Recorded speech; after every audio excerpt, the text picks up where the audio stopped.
41 minutos sobre las 9 de la noche. José Antonio Vázquez Taín, muy buenas noches. Muy buenas noches. ¿Cómo fue el verano? Corto, muy corto. E intenso. Muy corto. Sí, sí, muy intenso, pero muy corto, muy corto. Bueno, me refería sobre todo a cómo ha ido procesando en estas semanas toda aquella intensidad de finales de junio, principios de julio, que tuvo que ver con la recuperación del códice.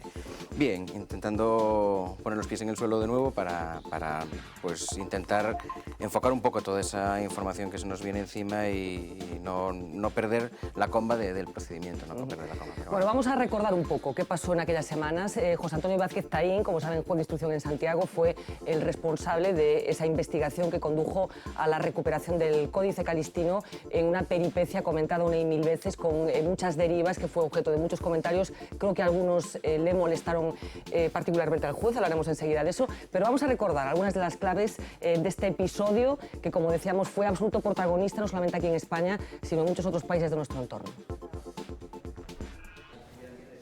Recuperar el Códice Calixtino fue su empeño y uno de los mayores éxitos de la carrera de un juez que en Galicia ya había hecho historia cuando en su etapa en la comarca de Arousa consiguió desmantelar a algunos de los clanes más peligrosos del narcotráfico. Bautizado aquí como el Garzón Gallego, tras una etapa de desconexión en Cataluña, regresó a Galicia y fue en Santiago de Compostela, donde José Antonio Vázquez Taín, confiesa, se encontró con el que ha sido su caso más duro y especial.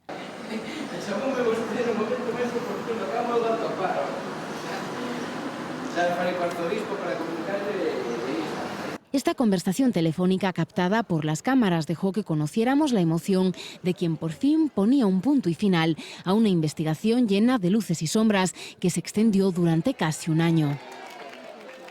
12 meses de un minucioso y misterioso trabajo que tuvo en jaque a la policía gallega y en el que el juez apostó por una de las vías más arriesgadas y menos suculentas, el rapto del libro por parte de un simple extrabajador del templo. Hubo momentos de la investigación en que deseábamos que fuera una banda organizada para que el libro se moviera, porque lo difícil de esta investigación era, como sea un loco, y nos lo planteamos muchísimas veces, como sea un loco que lo robó solo para esconderlo y se ha olvidado de él, no lo volvemos a encontrar en la vida. Ese miedo se empieza a pesar como una losa porque, claro, es que no teníamos la seguridad de si lo había simplemente escondido, destruido. Acostumbrado a lidiar con el crimen organizado, con las críticas, los pleitos e incluso algún ataque de los que no están de acuerdo con sus sentencias, asegura que en ningún caso le ha producido tanto vértigo como este. ¿Qué tiene de especial esta investigación, juez? La responsabilidad histórica, sobre todo la responsabilidad con Galicia. Lo especial en este caso era que no se podía fallar. No se podía perder una joya literaria, literaria e histórica que es fuente de nuestro patrimonio. Yo soy un gran amante de la historia de Galicia. Creo que es una gran desconocida, incluso para los gallegos somos muy poco conocedores de nuestra historia, debíamos de conocer más, debíamos de sentirnos mucho más orgullosos de nuestra historia. Y este libro para mí tenía una simbología especial en el sentido de que había que recuperarlo y había que recuperarlo bien, sin hacer ni cometer ningún error. Y claro, para hacerlo como un encaje de bolillos demasiado difícil, porque había que recuperar el libro, había que recuperarlo intacto, había que no incurrir en ninguna irregularidad procesal y había que ultimar una investigación que fuera ejemplar. Hubo muchas emociones, se encontró con muchas emociones personales. Algunas las voy a preguntar de una forma específica, pero fue muy emocionante para usted participar en esta... Sí, para mí, bueno, fue un reto porque me gusta el plantearme cada día mi profesión como un reto, desde lo más pequeño a lo más grande, y cuando tienes la oportunidad de probarte a ti mismo, que es lo más importante en la profesión de una persona, es ser capaz de probarte a ti mismo y demostrarte uno a mí mismo, es decir, en la soledad de la conciencia, el demostrar que soy capaz de hacer algo y que soy capaz de hacerlo bien. Primero era un reto y luego después el hecho de que fue un año que, aunque la gente piense que no, fue un año en una casi exclusiva soledad.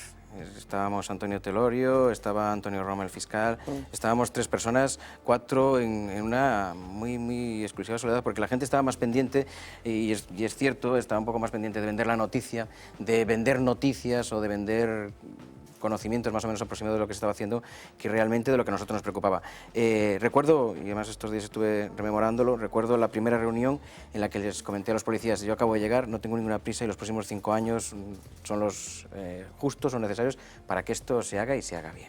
O sea, que contaba que en principio se tardara más en arreglar... Sí, contábamos con tardar más. Contábamos con tardar más porque es que las opciones que se nos planteaban, no descartábamos ninguna opción, no se descartaba ninguna opción, por eso a veces es un poco doloroso que la gente piense que no teníamos en cuenta determinados informes. Lo que pasa es que al principio nos sobraban informes, pero esto es un país democrático. Un comentario de taberna, un informe hecho sin una mínima probatura, pues no puede justificar una intervención judicial. Nosotros estamos para otra cosa. Nosotros, cuando dictamos una resolución, ahora mismo, por ejemplo, nos están llegando noticias de que se está intentando ver la posibilidad de que alguna de las resoluciones no esté fundamentada. Imagínese si en su día, mediante un informe no contrastado, ya cojo y digo, bueno, vamos a empezar a hacer detenciones o vamos a empezar a hacer entradas y registros. Lo que estábamos diciendo es que al principio nos sobraba información y nos llegaba información a veces muy contradictoria y a veces incluso absurda. No se descartaba ninguna, y todo el abanico de posibilidades que se nos ofrecía era, bueno, si es una organización internacional, lo van a tener dormido 4 o 5 años, luego lo pondrán en movimiento para cobrar, para venderlo. Entonces hay que esperar ese tiempo, no hay que ponerse nerviosos y hay que estar en el momento en que se mueva, pero preparados. Es decir, es mantener la tensión como un pescador, mantener la tensión sin mover el cebo para que la gente pique. Segunda opción, alguien de dentro, un loco, un iluminado, lo ha robado, no lo va a mover. Bueno, pues lo mismo, es decir, tendremos que hacer... ser parte de la catedral, convertirnos en una piedra más de la catedral para ser capaces de respirar como respiran ellos, de conocer quién se mueve allí, quién es quién. Entonces, todas las posibilidades que se nos planteaban por delante eran un camino lento, muy tortuoso y muy lento. Entonces, ya desde el principio nos planteamos que iba a ser cuestión de meses y de años, frente a esa presión mediática que todos queríais que os dijéramos ya qué es lo que sabemos, va a aparecer y eso. Hubo una cierta decepción entre la gente por quién había robado el códice. Parecía que tenía más categoría el hecho de que hubiera sido una organización internacional de ladrones de obras de arte. Parece como que al final acabó siendo un poco Made in Galicia, en el mal sentido de la palabra. Sí, o sea, lo que pasa es que yo ahora soy capaz de retrotraerme a hace un mes, el 3 de julio, y yo le puedo decir que ese día muy pocas personas estaban dispuestas a firmar. Estamos, por eso digo, en la soledad. Muy pocas personas estaban dispuestas a afirmar que era el momento oportuno para hacer una entrada de registro y una detención. Es decir... pero se la jugaron. Sí, no nos la jugamos, ahí sí que nosotros no arriesgábamos, arriesgábamos a lo mejor el que publicitariamente o periodísticamente saliera bien o saliera mal. Jurídicamente no nos la arriesgamos, teníamos indicios, teníamos una base suficiente como para dictar una resolución judicial motivada, era necesario dictar esa resolución judicial motivada porque la instrucción se estaba paralizando y una instrucción paralizada tampoco puede estar, es decir, una instrucción debe desarrollarse, debe seguir un cauce y debe seguir unos pasos. No había forma de seguir más pasos, la resolución era necesaria y había que practicar una medida que era un poco limitativa de derechos y un poco exagerado, un poco alarmante, como es la detención y entrada de registro. No nos estábamos arriesgando en el sentido que nosotros sabíamos lo que estábamos haciendo y sabíamos que íbamos a encontrar pues, determinados indicios que nos ayudaran un poco en la investigación. Lo que no contábamos, y creo que no sé si va a intervenir Xurxo, pero bueno, yo después creo que lo comenté en ese momento con él o algo así, lo que no contábamos era encontrar el códice. Cuando la gente empezó a decir, pero va a aparecer ya, dije, no va a aparecer. Sí vamos a dar un paso muy importante en la investigación, pero no va a aparecer. La sorpresa fue que realmente se precipitaron, fueron unas horas, 48 horas muy intensas, en donde se precipitaron muchos hechos. Veíamos esas imágenes en las que las cámaras de V Televisión pillaban al juez Taín en ese garaje de Milladoiro, en donde apareció finalmente el códice. Reprodúzcame la atmósfera que había allí dentro. A ver, es curioso, pero sí es cierto que me acerqué para el registro, ya habían empezado, habían hecho una relación de registros para empezar a practicar y estábamos jugando un poco al gato y al ratón. Cuando llego con el vehículo para Milladoiro, para aparcar y acercarme allí, me encuentro con que hay 2 equipos de televisión merodeando en la zona, sacando primeros planos o planos generales de la calle donde vivía el sospechoso, o en ese caso ya estaba detenido. Tengo que hacer una especie de juego de gato y el ratón para que no me vieran entrar en el garaje, porque yo ya estuve a punto de marcharme. Digo, bueno, si los medios de comunicación, como nos pasó al día siguiente, o no sé si fue ese mismo día, en donde intentamos registrar un trastero buscando la maleta, y nos encontramos con que nos seguía tanta prensa que no podíamos acercarnos al trastero porque aquello no se podía trabajar así. Entonces, a mí me gusta mucho más la discreción y conseguimos entrar en ese garaje un poco jugando al gato y al ratón. Y recuerdo que un funcionario me vio y hizo el disimulado, ni me saludó, es decir, pasó a mi lado y ni me saludó para que nadie se sintiera un poco sorprendido y tal. Cuando llegamos allí, lo que sentimos es eso, es decir, es la tranquilidad de la labor bien hecha. Luego después, y además nos lo hemos repetido muchas veces los que estuvimos ahí al pie del cañón, ¿no? El inspector Antonio Tenorio, Sí. Martina, Antonio Roma, nos lo hemos repetido muchas veces. ¿Qué más da lo que comenten de la investigación? Nosotros sabemos que fue una investigación ejemplar. Esta investigación yo creo que en cualquier otro país sería obligatoria en las academias de policía porque, repito, era soportar la tensión, de que parecía fácil y al mismo tiempo era muy complicado, de que no dieras pasos equivocados porque era como en los casos de secuestro, es decir, lo importante que es recuperar, que la víctima salve la vida, pero al mismo tiempo hacer un encaje de bolillos para salvarlo todo. Y aquí se hizo y además se hizo bien. ¿Quién fue el primero? El códice, por lo que sabemos, estaba dentro de una bolsa de plástico en ese garaje. No tiene importancia quién abrió la bolsa. No tiene importancia quién abrió la bolsa, había dos bolsas. O sea, fue usted el que abrió la bolsa. No tiene importancia quién abrió la bolsa ni nada. Lo que sí está claro en ese momento es que, bueno, hay un testigo que ya lo relató más o menos, en un momento determinado ya sabíamos lo que había dentro. Es decir, luego te cuesta, porque teníamos un facsímil, empezamos a comparar página por página, luego te cuesta creerlo.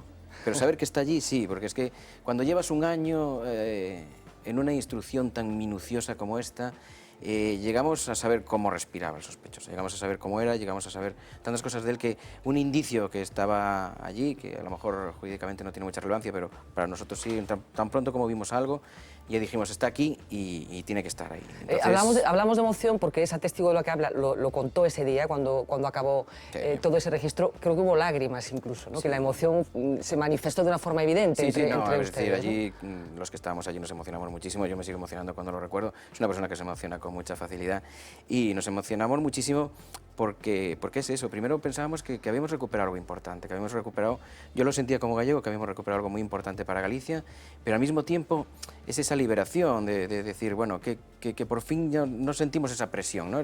Cuando uno lleva una investigación de este tipo, siente la responsabilidad de que salga bien o que salga mal depende de uno. Y entonces asumes esa responsabilidad y te autoculpas del hecho de decir, bueno, si sale mal es culpa mía.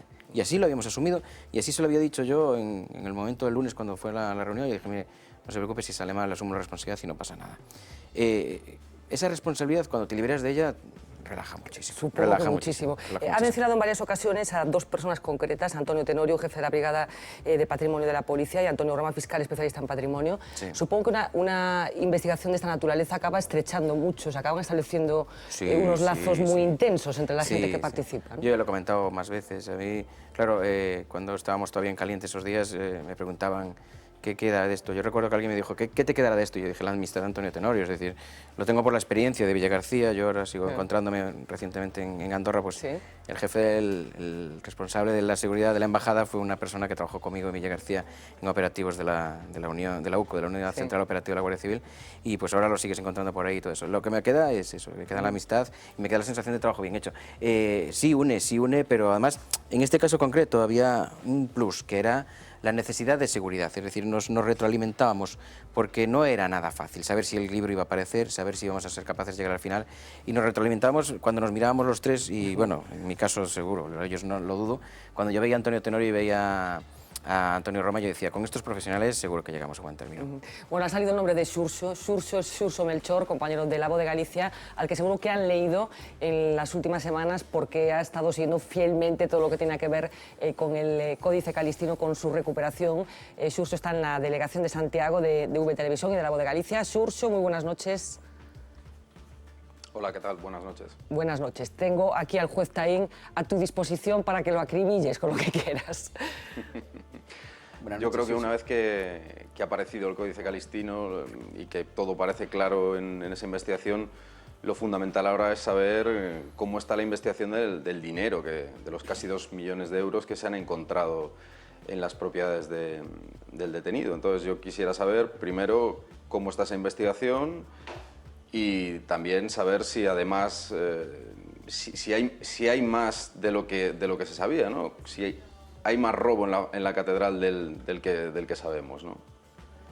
Juez. A ver, con relación a la instrucción, los indicios relativos al dinero hallado y a los indicios de los delitos de robo continuado con fuerza de carácter económico y de blanqueo de capitales, realmente el análisis de la documentación intervenida está dando muchísimos frutos. Estamos obteniendo importantes avances hasta el punto de que yo creo que en breves fechas podremos empezar a presentar ya informes finales. Ha sido como un rompecabezas, ha sido este verano, por eso no hemos desconectado, porque hemos seguido manteniendo contactos con la brigada, se ha estado analizando toda esa documentación. Realmente ha sido un puzzle difícil de unir, pero que nos está llevando a avances muy rápidos en el tema. Y del mismo modo que cuando buscábamos una maleta y sospechábamos que existían indicios de que pudiera haber una cantidad de dinero importante que todavía nos faltaba, pese a que ya llevábamos 1.200.000 euros incautos, pues teníamos esos indicios. En estos momentos yo creo que los indicios que nos estamos obteniendo, o los análisis o los resultados de los análisis que estamos teniendo, nos están llevando a que podemos ya elaborar unas conclusiones buenas como para celebrar el juicio. En cuanto al tema de más robos, es que parece como que lo que ya os he dado, o lo que se ha dado, no llega, ¿no? Hay que sacar más sangre de la catedral, hay que sacar más detenidos. Pues es que los ingredientes de la peripecia invitan a todo el mundo a pensar que hay más cosas, ¿no? Yo soy consciente de que este es un tema que tiene unos ingredientes peligrosos, podemos decirlo así. Es por eso por lo que también he sido especialmente generoso en dar declaraciones para poner las aguas en su cauce correspondiente y dejar claro que, en primer lugar, que aquí nos estamos utilizando solo dos terminologías, ¿no? Es decir, catedral, delincuentes. Y nos olvidamos de que esto no es un binomio, sino que es una trilogía, y nos estamos olvidando de que la catedral tenía contratado un servicio de seguridad. Tenía contratado un sistema de seguridad y pagaba importantes cantidades para mantener la seguridad. Claro, entonces, lo que tenemos que quizás muchas veces es cuando a uno se le cae la casa, aún encima no echarle la culpa al propietario. A veces habrá que pensar, si tenía un arquitecto contratado, pues a lo mejor ver un poco quién era el responsable de esa seguridad y qué es lo que pudo fallar dentro de esa seguridad. Nosotros en estos momentos estamos en colaboración con la catedral porque son los más interesados y desde luego han recabado toda la ayuda de la policía desde el primer momento para cambiar totalmente sus sistemas. Están pidiendo que sea la policía la que supervise a los sistemas de seguridad para controlar, y en ese sentido lo que podemos decir es que nosotros estamos analizando todos los indicios que tenemos, Chucho. Lo que pasa es que no descartamos nada, pero tampoco estamos buscando nada concreto, es decir, no estamos, ni va a haber una redada, como se dice ahora, de que vamos a llevarnos por delante a mucha gente o que todo el mundo roba. Eso mismo de todo el mundo roba también se nos dijo al principio de la investigación, también ese ruche de típico gallego, se nos dijo al principio de la investigación y no perdimos la frialdad, es decir, dijimos, nosotros venimos aquí a buscar algo concreto y no nos maree la gente con aquí todo el mundo roba o aquí todo el mundo saca cosas de la catedral. ¿Cómo es Manuel Fernández Castiñeiras? Es una opinión personal que yo no puedo vertir. Es una persona como cualquiera, es decir, él tendrá su idea de mí, yo tengo mi idea de él, pero no debo de... ¿Por qué robó el códice? No es una cuestión que nos interese jurídicamente.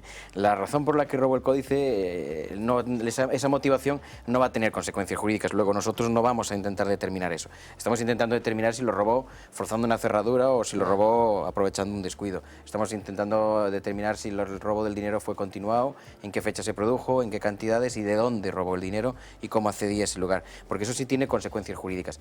Lo otro, pues es algo periodístico que supongo que si algún día sale se lo preguntaréis vosotros, y no me extrañará que os lo cuente. Que lo cuente. Sí. Porque es locuaz, es un hombre locuaz, que explica las cosas. Lo he dicho muchas veces y creo que es una buena definición. Es una persona que ejerce su derecho a guardar silencio muy elocuentemente. Xurxo, más cosas, que seguro que sabes mucho más que yo de este asunto. ¿Más preguntas?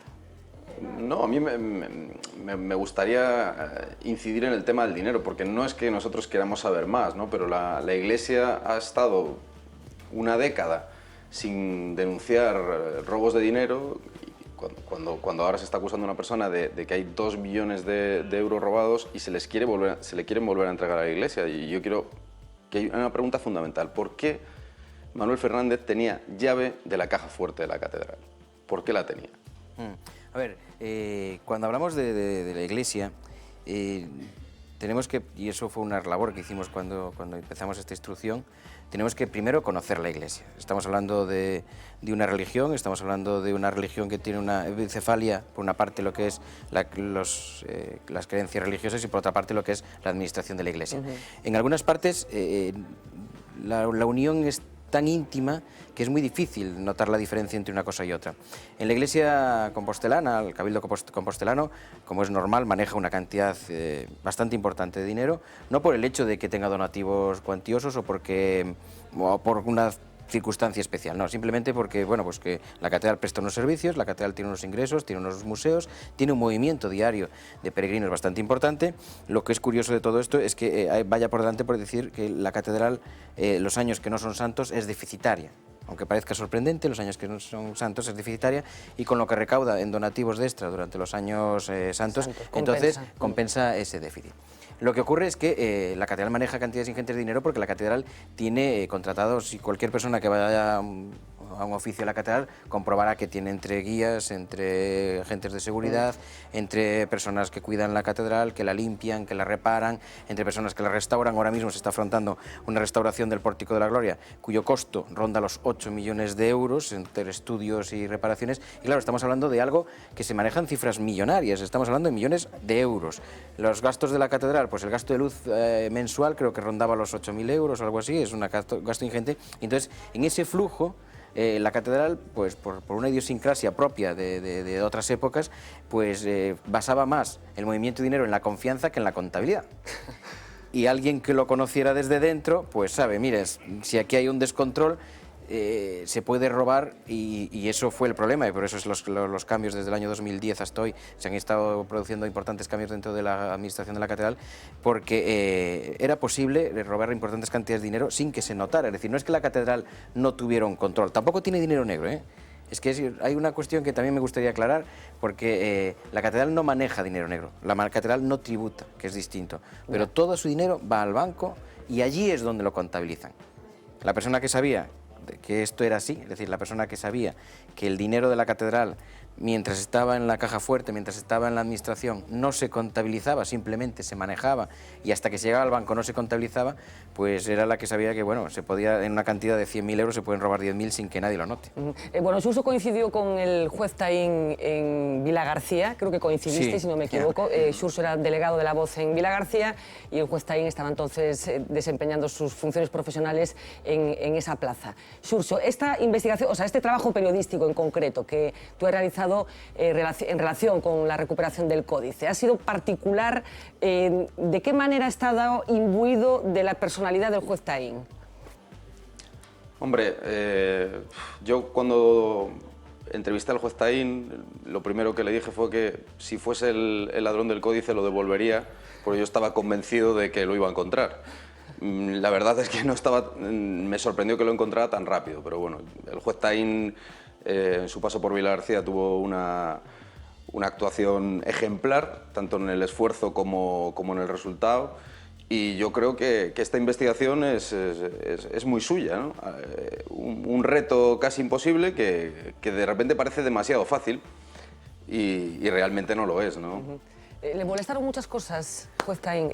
Hablábamos al principio de la entrevista de ese famoso informe policial en el que desde el principio se apuntaba al que fue detenido posteriormente. Me consta que hubo en algún momento que, bueno, que muy bien no le sentaron los comentarios. No, a ver, es que es tristísimo. A ver, estamos en un país en donde queremos salir de la crisis y queremos que esto se nos tome en serio y que sea un país en donde desde Europa se nos mire de igual a igual, ¿no? Y luego de repente somos un país en donde lo que se hace bien se intenta desmontar enseguida. Es un país un poco chabacano en algunos aspectos.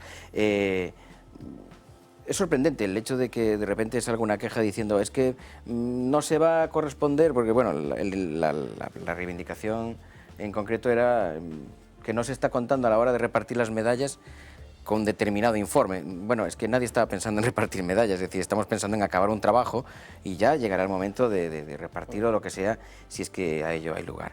Entonces, es un poco como decir, no, bueno, vamos a intentar reivindicar cosas cuando todavía queda muchísimo trabajo por hacer. Es decir, en ese momento a lo mejor lo que había que ofrecerse es, bueno, señores, si hay que identificar a los titulares de toda la correspondencia, que era muchísima gente, pues mire, me ofrezco voluntario. Es el momento de apoyar y no intentar, sobre todo por una cuestión, porque yo lo he repetido hasta la saciedad, solo hay 4 personas en España que saben todo lo que se hizo y cómo se hizo. Bueno, en estos momentos no, lo saben los letrados, ya hemos aumentado el círculo y los letrados lo saben todo porque lo tienen todo a su disposición desde la semana siguiente, ya se levantó el secreto sumario.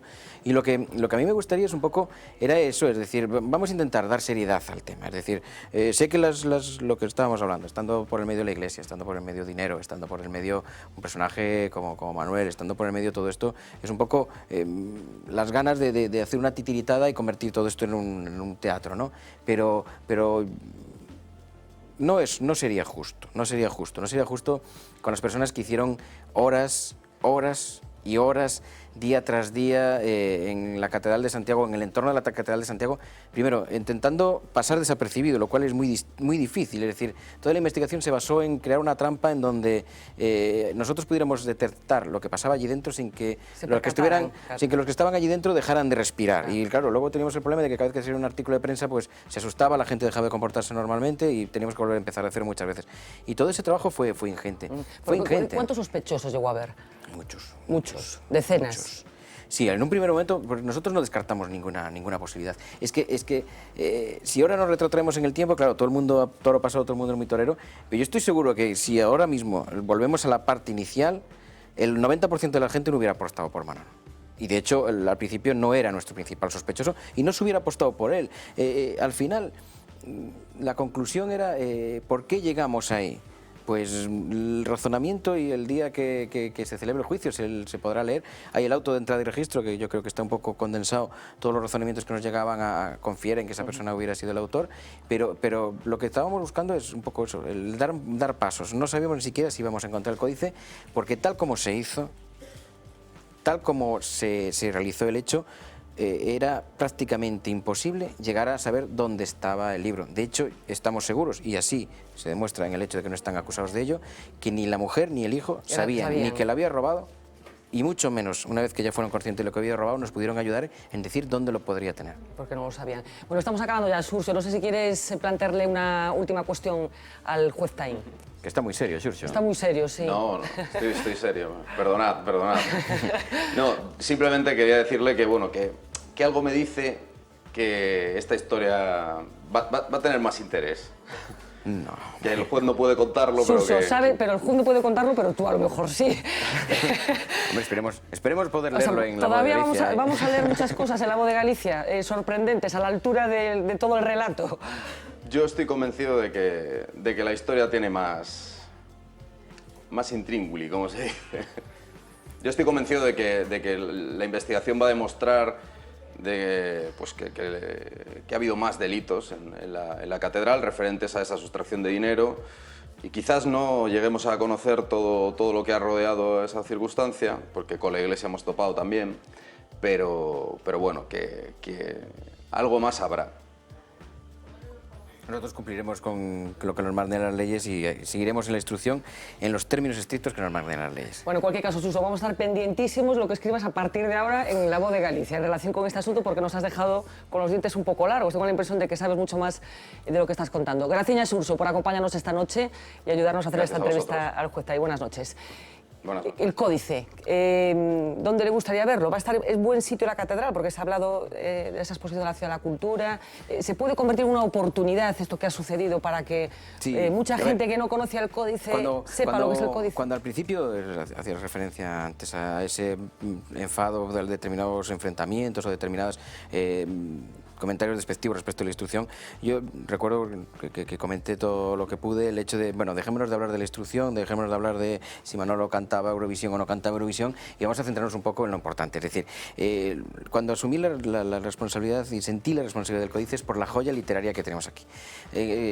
Reitero, en Galicia somos desconocedores de nuestra historia, somos desconocedores desgraciadamente de todas las joyas que tenemos, tanto históricas como literarias como arquitectónicas. Es una auténtica maravilla. La catedral me ha permitido conocerla por por dentro, me ha permitido realizar, pero bueno, siempre por motivos laborales, inspecciones que han sido maravillosas, y tenemos una joya que yo creo que debemos de utilizar para atraer un turismo de calidad. Galicia puede ofertar turismo de calidad, puede ofertar turismo cultural de un altísimo nivel, y lo que ocurre es que estamos un poco desaprovechando esa oportunidad. Yo creo y me siento orgulloso de ver que 12.000 personas visitan la exposición del Códice en 4 días y que se produce una especie de revulsivo dentro de la catedral. Yo no soy quien, además no tengo conocimiento, sería una osadía que opinara si tiene que estar ahí en la Ciudad de la Cultura, donde tiene que estar. Lo que sí tenemos es que ser conscientes de que tiene que estar el tombo A, el tombo B, el Códice Calistino, el libro de horas, el Pórtico de la Gloria, esa restauración que esperemos que se produzca lo más rápidamente y eficientemente posible. Yo creo que todo eso tiene que ser una imagen de Galicia, tiene que dar una imagen de lo que somos capaces de hacer cuando el pueblo gallego se pone a trabajar y se pone a trabajar bien, una joya arquitectónica como la de la Catedral de Santiago, cuando nos sentamos orgullosos de eso, cuando realmente nos sentamos y expongamos con seriedad de lo que fuimos capaces de hacer, lo que somos capaces de hacer, tendremos un turismo a la altura de superar esta crisis que en Galicia, bueno, que nos está azotando a todo el mundo occidental. Juez Taín, muchísimas gracias por esta conversación. Gracias estaremos pendientes a ver de lo que nos cuenta Xurxo de toda esta peripecia. No pasa nada. Enhorabuena por cómo han acabado las cosas. Muchas gracias, de verdad. Buenas Muchas noches. gracias. Bueno, nos vamos a publicidad. A la vuelta vamos a hablar de asuntos que tienen que ver con la actualidad, incluida la actualidad económica y la política. Unos minutos y enseguida estamos aquí. ¿Tú conoces a Xurxo?